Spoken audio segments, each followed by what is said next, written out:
আপুনি যাওক ক'লৈ যাম বোলে ষ্টেচনৰ ভিতৰত সেই কথাটো ডাঙৰ সমস্যা চাই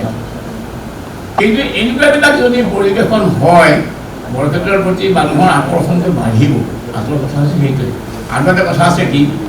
কাগজে কলমে ৰিকগনিশ্যনটো আচল কথা নহয় আচল কথা হ'ল মানুহে গ্ৰহণ কৰাটো মানুহে কিমানে গ্ৰহণ কৰিছে সেইটোহে আচল কথা কাগজে কলমে ৰিকগনিশ্যন হ'লেই নহ'ব নহয় মানুহে কিমানে গ্ৰহণ কৰিছে সেইটোৰ ওপৰতে গোটেই কথাটো নিৰ্ভৰ কৰিব গতিকে ভাল বৰগীত পৰিৱেশন কৰাটো হৈছে আচলতে প্ৰথম কথা ভাল পৰিৱেশন আৰু এনেধৰণৰ কাৰ্যই নিশ্চয় উৎসাহিত কৰিব বৰগীতৰ মৰ্যাদা দান হয়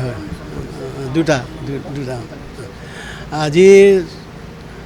শ্ৰী শ্ৰী শংকৰদেৱৰ তিৰুভাৱ তিথি কিন্তু আমি ইয়াত এটা মাধৱদেৱ বিৰচিত বৰগীতহে আজি অডিঅ'ৰ আমি ইয়াত উন্মোচন কৰিছোঁ তাৰ লগতে টোকাৰী গীতৰ এটা ভিডিঅ' ইয়াত উন্মোচন কৰা হৈছে আৰু টোকাৰী গীতটি গাইছে 13 বছৰীয়া ৰুদিনে আৰু বৰগীতটো গাইছে ৰশ্মিৰেখা শইকীয়া আৰু টোকাৰী গীতটোৰ বিভিন্ন আমি স্থানত শ্বুটিং কৰিছিলোঁ আৰু তাত অভিনয় কৰিছিলে সুৰুজ কুমাৰ কলিতা সৌমাৰজ্যোতি বৰা অংশুপ্ৰতিম শইকীয়া বৈদুৰ্য চাংমাই হেমন্ত ৰাজ কোঁৱৰ কণিকা এংটি ৰুদিনে নিজেও কৰিছে আৰু তাৰ লগে লগে আৰু ভালেকেইটা সৰু সৰু ল'ৰা এই শ্বুটিঙত ব্যস্ত আছে জড়িত আছে আৰু আজি এই অনুষ্ঠানটো উন্মোচনত আছে নৃত্যাচাৰ্য যতীন গোস্বামী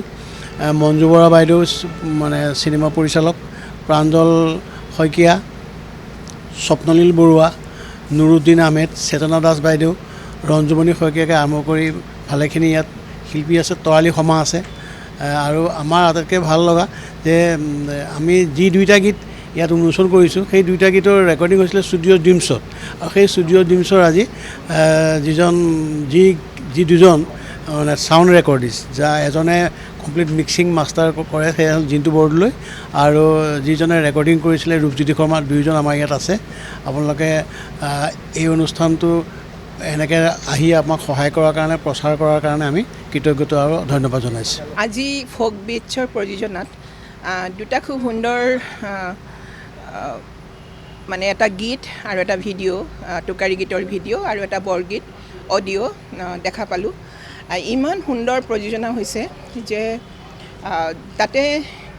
বৰগীতটি গাইছে মাধৱদেৱ বিৰচিত ৰশ্মিৰেখা শইকীয়াৰ বিহুগীত শুনিছোঁ খুব সুন্দৰ গায় আধুনিকো সুন্দৰ গায় কিন্তু বৰগীত মই আগতে তেওঁৰ কণ্ঠত শুনা নাছিলোঁ কিন্তু আজি তেওঁৰ যিটো বৰগীত শুনা পালোঁ মাধৱদেৱ বিৰচিত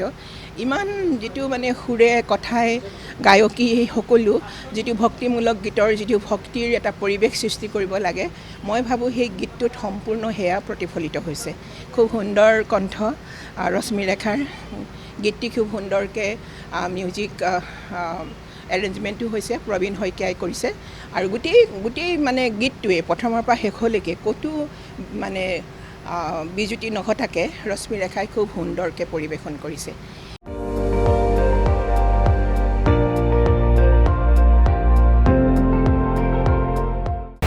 আপুনি চাই আছে ND24